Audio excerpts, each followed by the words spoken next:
नमस्कार मु अनुश्री आपन को स्वागत करुच्ची आपणकर प्रिय यूट्यूब चैनल रहस्य ओडिया टीवी को आमे अपलोड करथुवा वीडियो को सर्वप्रथमे देखिबा आम चैनल को सब्सक्राइब करंतु एवं पाखे थिबा बेल आइकन को प्रेस करंतु।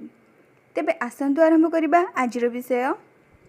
छात्र एवं छात्री मानक पई स्मरण शक्ति वृद्धि करिबा अत्यंत आवश्यक। तेबे आज आमे आपन को कहिबू एमिति किछि उपाय जहा द्वारा आपण पाठ उपरे अधिक ध्यान केंद्रित करि परिबे। स्मरण शक्ति बढ़ावा पई एहार व्यवहार मध्य आवश्यक। जे कोनोसी पाठ को नियमित भाव में अभ्यास करबा पई चेष्टा करंतु। जहा किछि आपण मने रखिछंती 24 घंटा पर एहाकु पुणी थरे अभ्यास करंतु।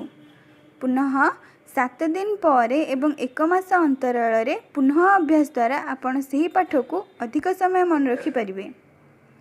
आरामदायक चेयर उपरे अंटा सीधा करी पढ़ंतु। सोई करी पढ़ंतु नहीं।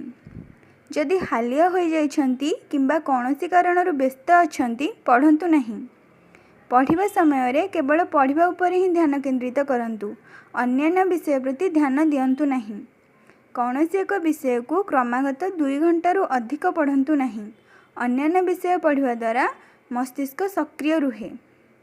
शोइबाकू जिबा पूर्वरु नोट्स को थरे भल भाव पढ़ी नियंतु जहा द्वारा कि पढ़िथिबा पाठ मने रहि जिवो।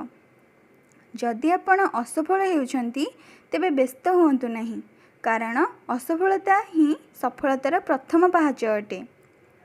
भविष्यतर अपेक्षा करंतु नहीं। कालीर काम आज ही करंतु। एक समय रे गोटी ही काम करंतु जहा द्वारा आपण पूर्णतः सही काम करि परिबे।